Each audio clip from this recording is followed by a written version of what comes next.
positive and so thankful and just all this. And I thought, man, if your foundation is weak or if your foundation is shaky, when a hailstorm literally comes in life, or whenever the event gets ruined, or your day is ruined, or you have a tough time, or this or that, your true colors are going to show. Who you really are is going to come out. And I just respected this guy so much that he was able to do all that. And so it really made me think, and I had prayed about how to end this series and how to wrap it up. I said, you know what? This lady that Becky talks about, she exemplifies a firm foundation. This guy yesterday that I got to work with, you could tell he had a solid foundation. He was firm in his faith. He knew who he was. And God kept giving me this word to end this today on, and I could have probably done, may still do 2 more series just on this story alone, on this Bible character. But he gave me this word, this name, Nehemiah. He just kept saying, Nehemiah, Nehemiah, Nehemiah. And we're going to literally just break down sections of Scripture about Nehemiah's story and how that applies to having a firm foundation and what it takes to do that.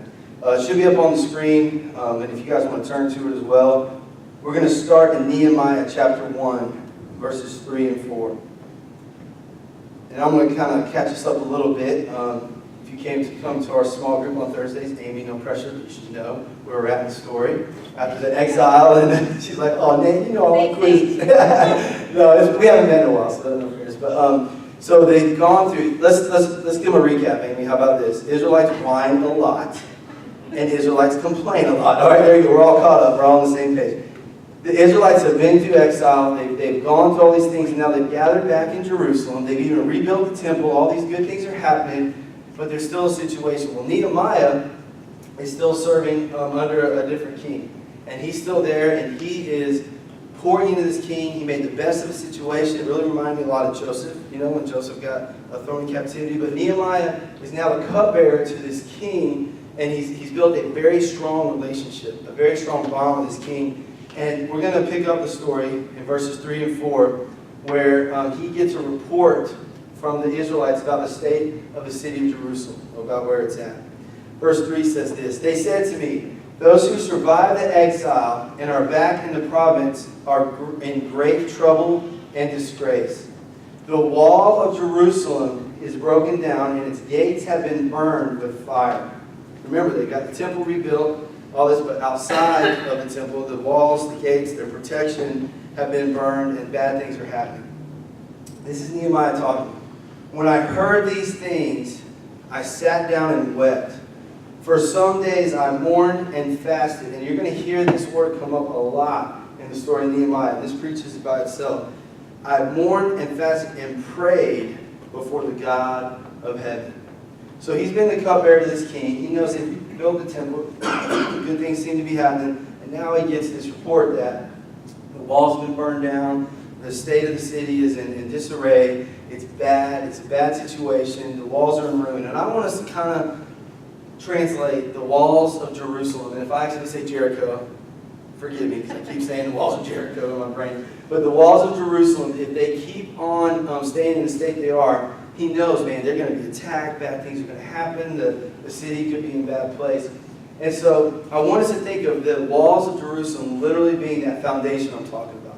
Like maybe you're in a place where you feel like your foundation has been rocked. Maybe you're in a place where you feel like your foundation, that foundation of Christ doesn't even exist. And I want us to look at what Nehemiah does to rebuild these walls, to rebuild this city, and to go where God calls him to go. The first thing, we're going to look at many practical things that we literally have to do in order to have a firm foundation. And the first thing I get from when I first hear about how he reacted to this news is that we must be broken. And that, forgive my language, thinking about that sucks, right? To kind of think that broken, come on, Nate, you're talking about strong foundation, you're talking about firm foundation. I want us to talk about, rah, strong. But in order to get there, I believe with all my heart it's happened in my life. I've seen it happen in others' lives. In order to build that strong foundation, in order to get where God wants us to get, we must be willing to be broken and vulnerable inside to say, God, I'm a mess. I'm a messed up person. I have done things that I need your forgiveness for. We'll talk about that in a little bit. My world around me, I go with the flow too much. If society's pushing me this way, I go this way, that way. I'm a mess, and it's okay. I've referred to this before. but the best experiences I've ever had working with teenagers. And man, this is not fun. I don't really tell too many teenagers this because they would think I was the worst youth pastor ever. So Justin, don't hold us against me, okay?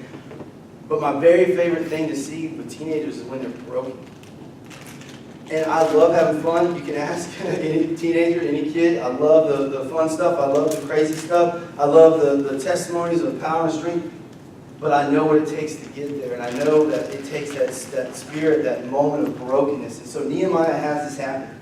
Where he gets the word of these people, he gets the word of the state of the walls around Jerusalem, and he allows it to break his heart.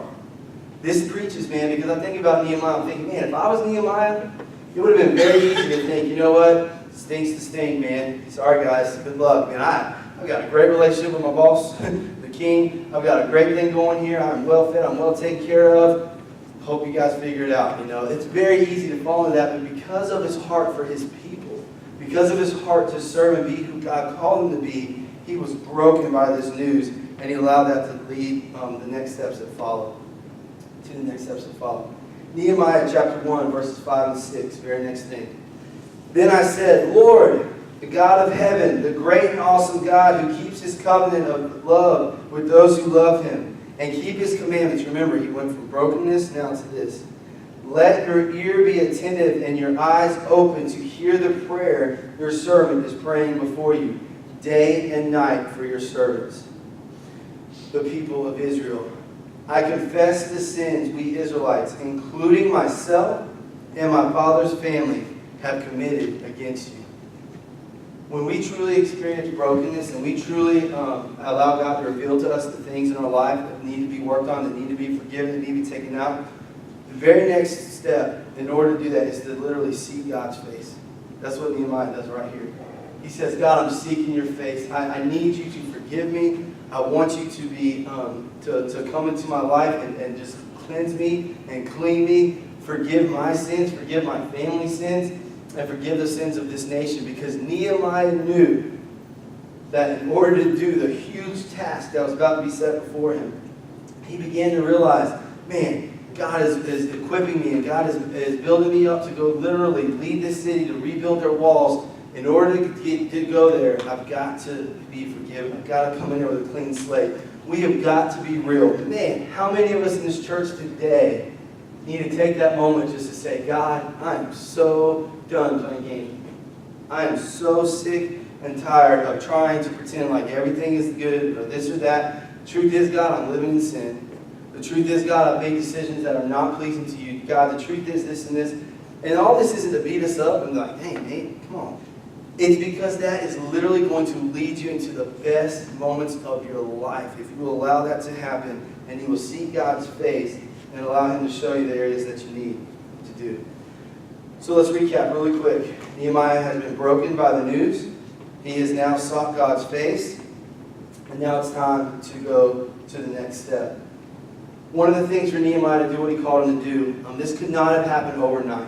This is crazy. Like, I think we're going to refer to this a lot. I think about the guy yesterday on that card. Like, if his spiritual life, if his disposition, if his foundation wasn't firm and strong, when that storm hit, he couldn't have switched on somebody he wasn't, right? The real you comes out. Well, I think about this for Nehemiah.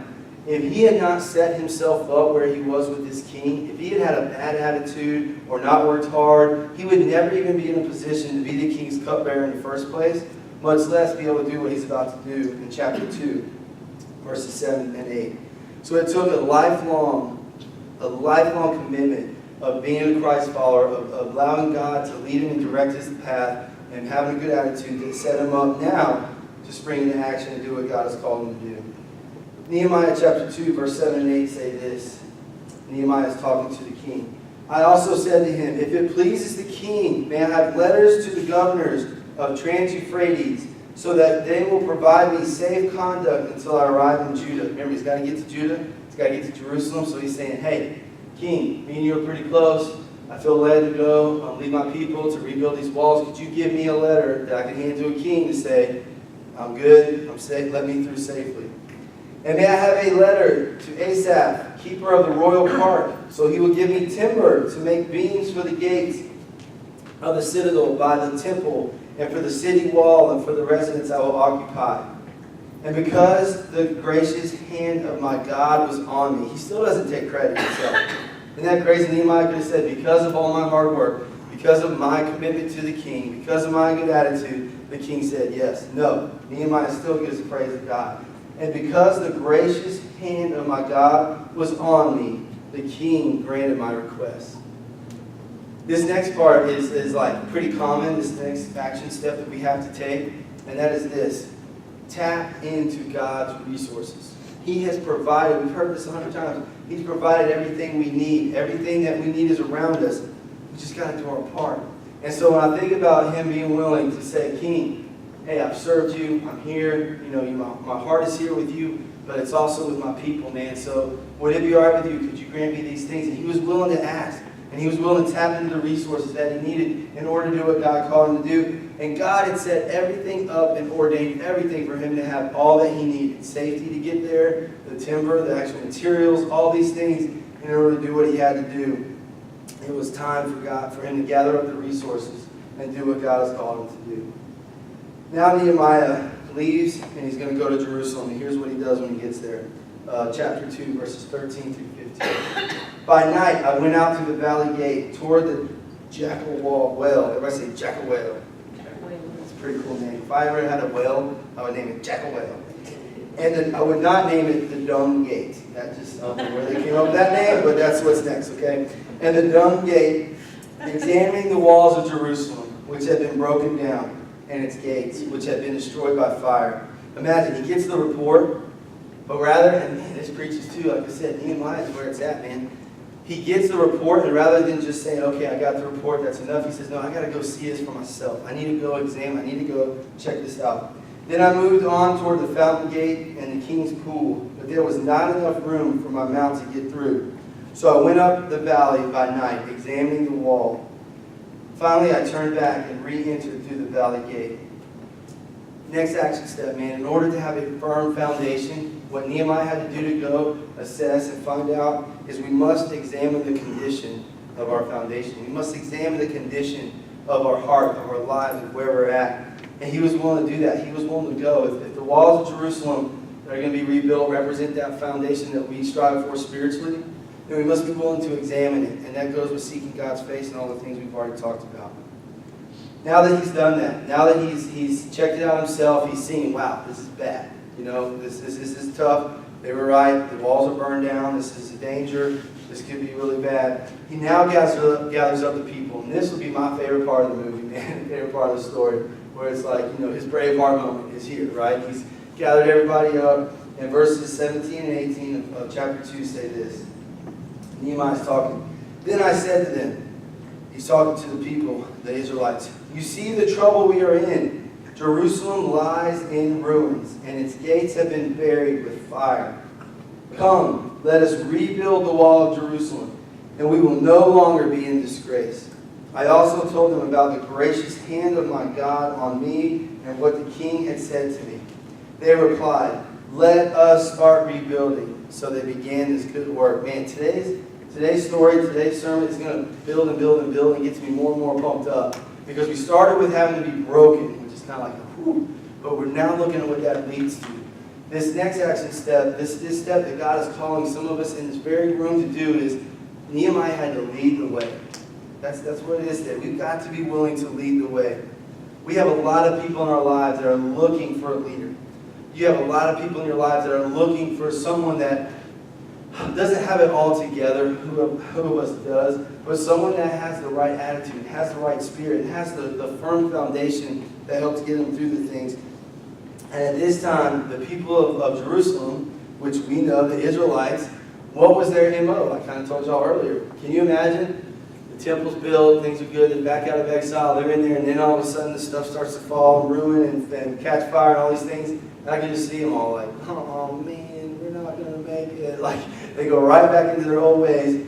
They needed a leader to come in and say, hey, by the way, God is on my side, and he's leading me with you, and the king is granting me all these things for us to make this happen. Let's go. Let's do what we've got to do. And so some of you need to pray, and in your spirit, it's okay to start getting a little stirred up. It doesn't matter if you're a quiet personality, loud personality. It doesn't matter if you're laid back, crazy. Whatever personality, whatever disposition you have, God has given you that, and it's a beautiful thing. But He is calling every single one of us, from whatever walk of life we're in, to say, it's time to step up and lead the way. People are hurting. People are dying and going to hell. People are lost in this world. People are searching for all the wrong things. And God is saying, I'm calling you to step up and be the leader in your community, in your church, in your home.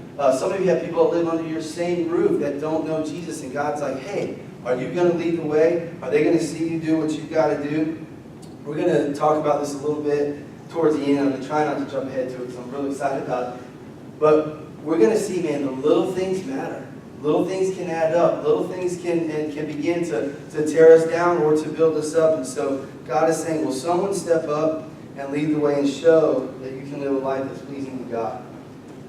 I know for a fact that God has put many of you in this room specifically on my heart for today to say, someone needs to step up. Someone needs to lead the way for their friends, their family, people around them that doesn't know Jesus and doesn't live in the light because they're looking for something. Nehemiah chapter 2, verses 19 through 20. He's now gathered them up, and maybe in the movies this part it would be over. It's like, woo, he gathered them up and led the way. But because it's a sermon, we got to keep it real. We got to look at the next step, okay? And the truth is, troubles can still come. But it's how you handle it. Nehemiah chapter 2, verse 19 through 20. So he gathers them up. Word spreads now that they're getting ready to rebuild the walls. And so people start to have stuff to say about it from outside of Jerusalem. But when Sanballat the Horonite, Tobiah the Ammonite official, and Geshem the Arite heard about it, they mocked and ridiculed us. What is this you're doing, they asked. Are you rebelling against the king? So these punks, man, they start to put doubt in their mind. They start to say, what are you really doing here? Are you trying to start your own nation and rebel against the king? Are you rebelling against the king? I answered them by saying, and man, I was like, Nehemiah, you're so cool. The God of heaven will give us success. We, his servants, will start rebuilding. But as for you, so he's like, God's got us. We're going to rebuild this. We're going to do this. But as for you, you have no share in Jerusalem or any claim or historic right to it. Now think about this. If the walls are in such bad shape, if the city is so vulnerable, and all these other Amorites, all these other nations could come in and attack, and if they were to stay in the state they were in, it would be bad. They go from seeing a weak Jerusalem now to being told, not only are we going to rebuild stronger than ever, but you ain't going to be able to step foot in this place and have any say here, any reign here, anything here. And I think some of us need to look at that evilness and Satan and temptation and all this stuff in the face and say, God's got my back. You don't stand a chance against me, because that's what he's calling us to do. The next action step that Nehemiah shows right here is even through being ridiculed, even through people challenging and questioning him, you must persevere. Don't stop. Don't give up. Keep on persevering and get through it. I'm not going to actually read any of chapter 3, but I'm going to summarize it for you with two of my favorite words together ever.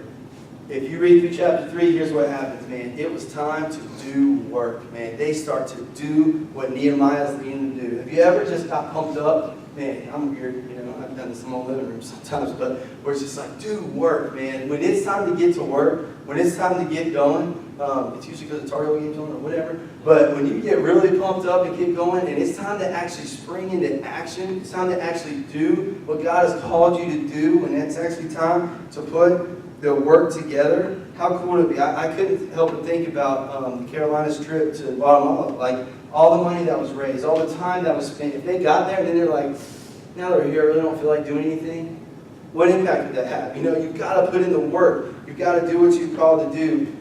And let me tell you, man, Becky, Justin, all of them, they work hard and do many, many great things.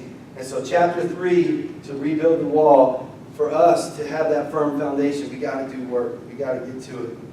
Now all of a sudden, though, threats arise. As they're building it, they realize now the people around them. Number one, Nehemiah called out the other nations, right? So I doubt many of them were like, okay, Nehemiah, you're right. We won't mess with you. They kind of took it as a challenge. Like, oh, really? We ain't going to be able to come in there? Watch this. And so now threats arise. And let's look at Nehemiah chapter 4, verse 16 through 18.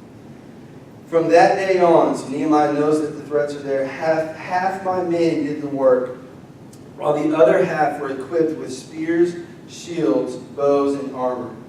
The officers posted themselves behind all the people of Judah who were building the wall. Those who carried materials did their work with one hand and held a weapon in the other. And each of the builders wore his sword at his side as he worked. But the man who sounded the trumpet, he stayed with me. This is not to go on any political tangent whatsoever about bearing arms or building a wall or nothing crazy like that, okay? But what some of you are like, oh yeah, no, it's not that. But what God had called me through this story, what God has told me through this situation is, especially for those of us with families, especially for those of us that work in our communities and serve others and do things and have young people that look up to us, or have young people in your own home, grandkids, children, nephews, nieces, family, whatever. God is trying to wake us up. I'm telling you this, He put this on my heart. He is trying to wake us up and say, it is time to protect your foundation. It is time, to, spiritually speaking, it is time to do that. There are so many little things, not people, I should have done that motion, but so many little things as far as sin goes, as far as things of this world goes, it kind of creeps in and it's like, oh, it's kind of fun, or maybe it's funny, or whatever. And before we know it, so many little things creep up, creep up, creep up. I've never experienced the fullness of this until I had children of my own. And having a little grace in my house and having a little hate in my house now, I made a decision. I'm not bragging up here, but I hope all of you will make this decision. I made a decision a long time ago that I was going to guard my heart against certain things, that what I listened to, what I watched, different things, that I was going to protect myself. And now, having children, I'm like, whoa, that's more important than ever. And I got to tell y'all something. I don't say this, ashamedly, because I think it's amazing. But in my work and dealing with a lot of kids, there's so much nastiness in this world that is trying to get our children, is trying to get our families, is trying to rip us men apart, rip women apart, trying to lead us astray and do all this. I made a decision, man. Well, for me, my kids, they're going to hear positive things. They're going to hear good things. The fact that, you know what, again, some of y'all are like, man, you're just bragging. I'm not, because I want everyone to experience this. When I hear little Grace walk around our house singing worship songs and church songs and songs that she started on the radio, and I hear other kids singing the crap, man, I'm really fired up here. When I hear some other nastiness that's in this world, and I know my little 4-year-old being raised to sing songs that edify God and don't degrade women and don't be nasty and all this stuff, I start to see, man, those little seeds in her heart are being planted. And the opposite of that is so true if we surround ourselves with things of this world and if we have other things happening. Last Sunday, God put this on my heart for today's message. When we leave and Grace is singing at the top of her lungs all afternoon long, and I'm not exaggerating, turn it up till the walls start, I'm singing it now. I like the song she sings that Hope tells me about on the way to work, man, about the different songs on 104.1, things like that. I started to see, I saw this and thought of this as we were walking as a family yesterday. I thought, man, I could do as much as I feel I need to in our house, but she's still going to be exposed to so much nastiness just because of life. Accessible right here. iPad. I'm going to do a shameless plug right now. You guys, every one of you, if you have a family, you need to go to Angela Didway's Facebook page and watch her summer videos. They're incredible. They're Facebook Live videos. We posted some of them on our church thing. She has a passion and a heart to protect your children and to give us ways to protect our families because there's an attack. And I think about the story of Nehemiah, and I get a little pumped up, man, where I'm like, you know what, here's these guys and these women and everybody working, and they're working hard in one hand and they're protecting themselves with the other hand. That has got to be us for our foundations. That's got to be us for our families. Say, God, I'm going to do the work you call me to do, but I'm also going to protect myself spiritually speaking. I'm not talking about a physical sword. I'm talking about guarding your heart. And I'm talking about what you put yourself around. Last week set this up perfect in the series on this note, was that if we put ourselves in the right places, if we put ourselves around the right people, we are going to experience the things that God's called us to experience. And yes, He'll equip us to go into the world. Yes, He'll equip us to go out and reach the lost, which can be a dark, nasty place. But in order to protect who we are, and if our foundation is shaky or weak, then He needs us to get where we need to get before we go there. And He will lead us and guide us and prepare us to be able to do great things. Nehemiah was ready because of guarding himself and guarding his heart. and being willing to be used by God. Becky, Kelly, y'all, man, you guys come on up. And I want to give us just a couple more challenges really quick. As we think about Nehemiah, as we think about what it means to have a firm foundation, as you think about what your little ones are listening to, hearing the things around them, man, did you guys see Kobe today singing Chainbreaker? Woo! Power. I'd rather than be singing about God breaking chains and sleeping with as many women as possible. I'm telling you, that stuff's out there, and they're hearing it, and they're seeing it, and it starts at a young age. And there's things that are for adults. Man, I tell you what, if it's not for Christ, it ain't for me. That's how I kind of live my life. But here's the thing. In order for us to protect our foundation, in order for us to have a firm, solid, strong foundation that we're about to sing about, we've got to be willing to be broken. We've got to be willing to gather the resources He's given us. We've got to be willing to do our part and allow us to live for Him. And again, just like that guy yesterday that through it all was still thanking people and just nice and sweet and good, your true colors are going to show when life comes and life happens. And I know for me as a dad, and for me as a pastor, and for me as a man, I don't want to let so many little dark things gather until eventually I feel like I'm so lost and so dark that I don't even know which way to go. Nehemiah was in the right place and around the right people to do the work that needed to be done. And I pray that's for all of us. So I want you guys to stand on up. And we're going to sing. We invite you every single week. If you need to pray, let's come forward and pray. If you need to talk to your seat, whatever you got to do, let's be willing to have that firm foundation that God calls us to.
town for the 4th. Be safe. Have a great time. If you don't, we'll see you back here next week. And just remember, family matters here. And we want to reach yours, whatever it takes. Peace out. Speaking of family, come on up, dude. Ugh.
Have you had your Bible?